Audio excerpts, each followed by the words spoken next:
Patel unique Vidya Bhavan के online classes में आपका हार्दिक स्वागत करती हूँ।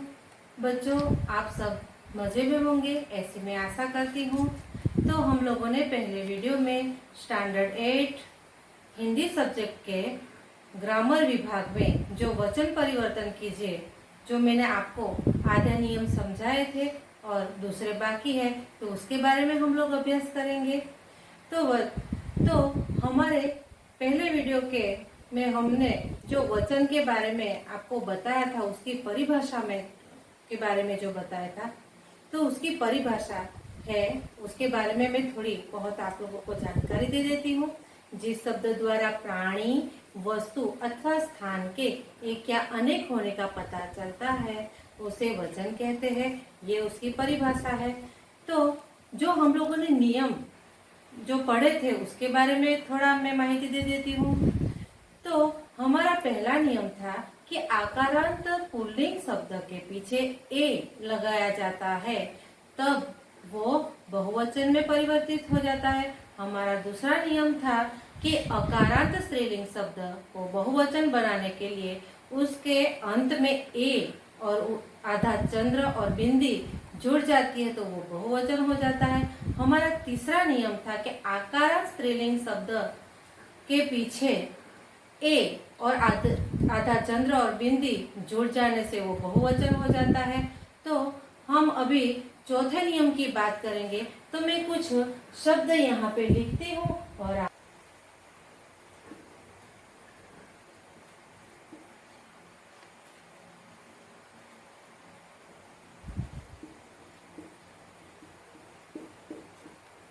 जाति, तिथि, विधि, लिपि, पंक्ति और जाति। तो ये सब एक वचन शब्द है। तो हम लोगों को एक वचन को बहुवचन में परिवर्तित करना है। तो यहाँ पे तिथि है, तो यहाँ पे हो जाएगा तिथिया। या लगाना है, आधा चंद्र और बिंदी लगानी है, तो हो जाएगा बहुवचन में तिथि का तिथिया, विधि का विधिया,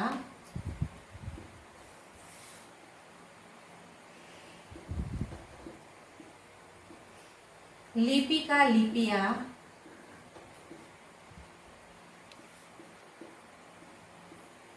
पंक्ति का हो जाएगा पंक्तिया,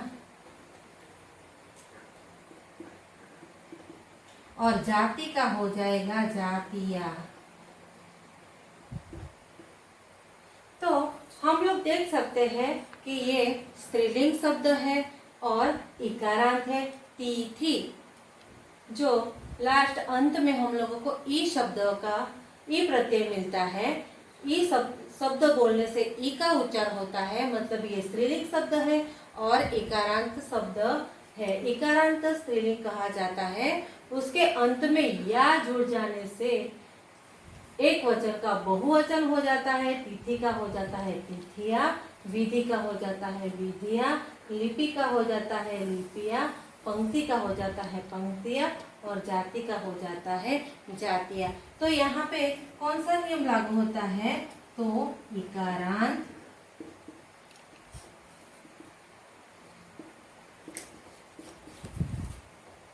स्त्रीलिंग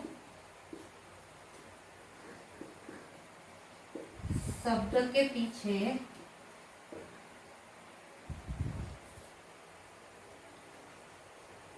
या लगाने से बहुवचन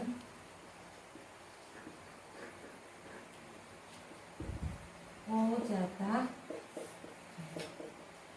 तो मित्रों, हम ये एक हमारा नियम हमने पढ़ा। अभी मैं दूसरे नियम के बारे में आप लोगों को बताती हूँ।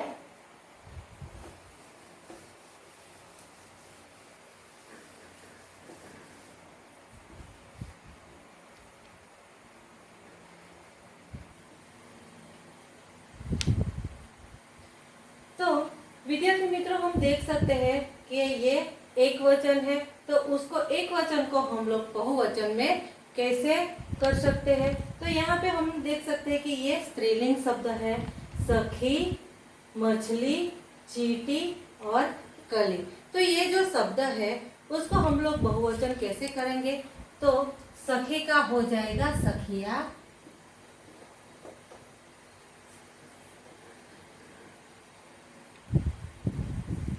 मछली का हो जाएगा मछलिया,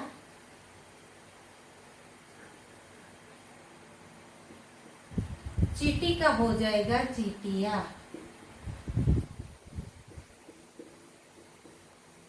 कली का हो जाएगा कलिया।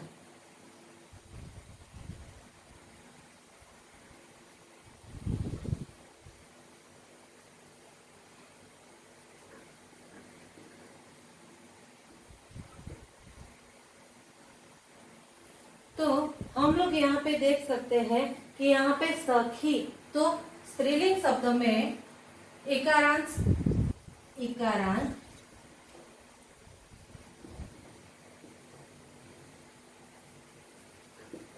स्त्रीलिंग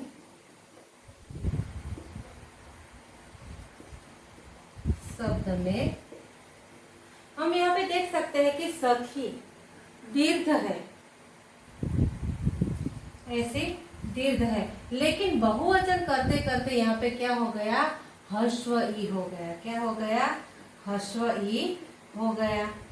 तो ह्रस्व ई लगाया है और लास्ट में यानी कि अंत में या लगा देने से ये बहुवचन हो जाता है।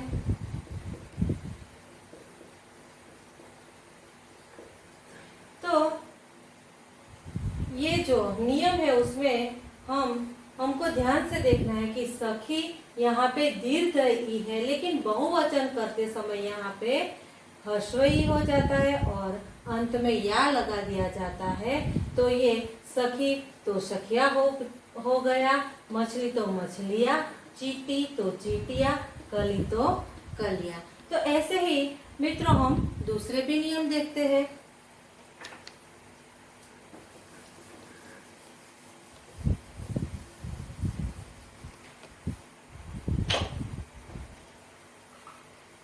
तो यहाँ पे एक वचन शब्द है पुड़िया, चिड़िया, चूहिया और डिबिया।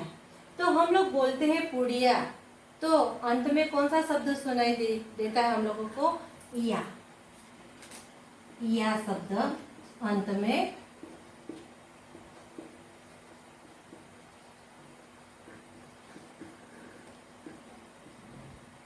में स्त्रीलिंग शब्द है।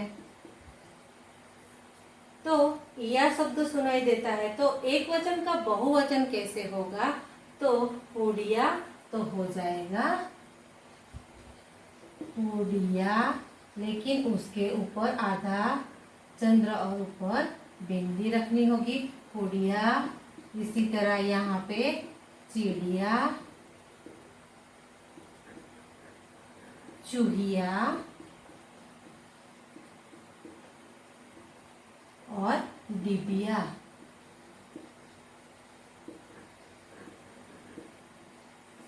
यहाँ पे ह्रस्व है तो यहाँ पे भी ह्रस्व ही होगा, उसमें कुछ भी बदलेगा नहीं। तो यहाँ पे डिबिया या अंत में स्त्रीलिंग है, तो उसको बहुवचन करने के लिए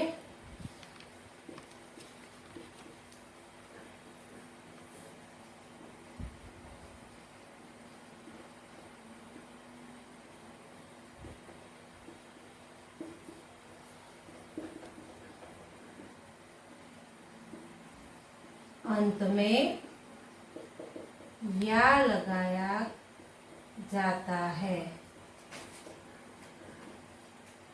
ये हुआ हमारा एक नियम। अभी मैं आप लोगों को दूसरा नियम बताती हूँ।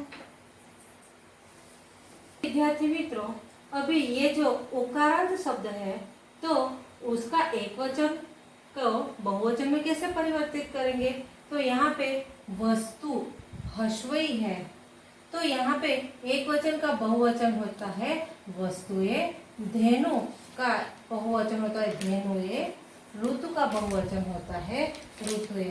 तो उकारांत स्त्रीलिंग शब्द है, ये ह्रस्व है, मतलब ये उकारांत स्त्रीलिंग शब्द है, उसके अंत में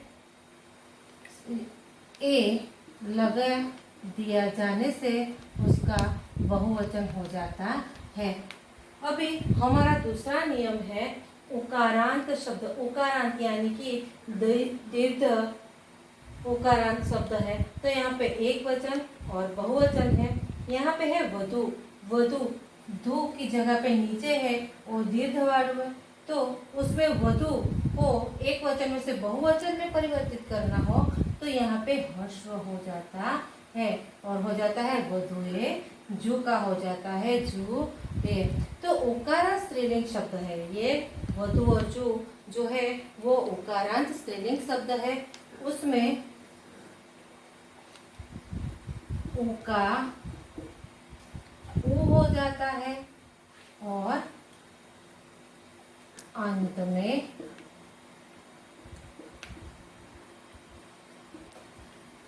बहुवचन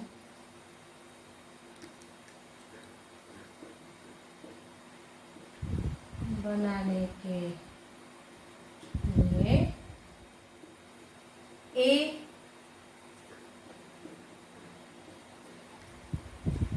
जोड़ दिया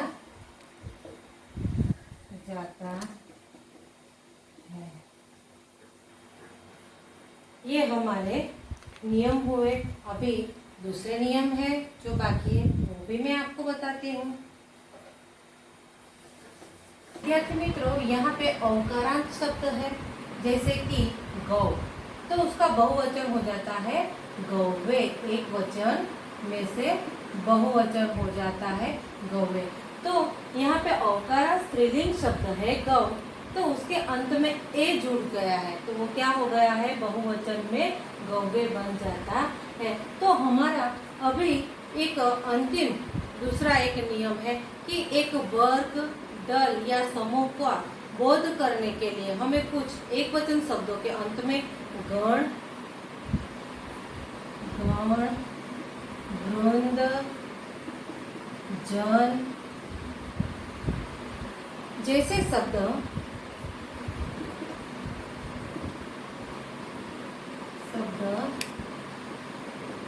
लगा देने से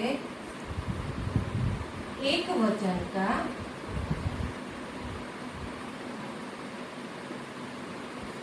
बहुवचन हो जाता है।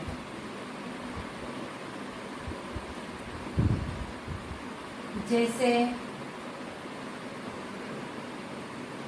गुरु, तो गुरु को एक वचन में से बहुवचन बनाने के लिए हम लोग लिख सकते हैं या बोल सकते हैं गुरुजन। दूसरा शब्द है अध्यापक, तो अध्यापक, वृंद, मजदूर,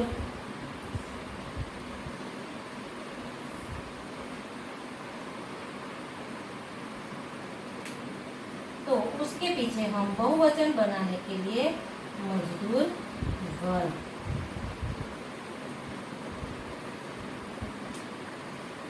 ऐसे एक वचन में से हम लोग गण, वृंद, जन जैसे शब्द लगा देने से एक वचन में से बहुवचन हो जाता है। तो मित्रों, मैंने आपको एक वचन और बहुवचन जो वचन परिवर्तन कैसे करते हैं उसके बारे में आपको कई सारे मैंने नियम बताए। तो मैं आशा रखती हूँ कि आपको वो नियम अच्छे से आ गए होंगे। तो थैंक यू। दूसरे वीडियो में मैं आपको और दूसरा ग्रामर विभाग का नया टॉपिक सिखाऊंगी।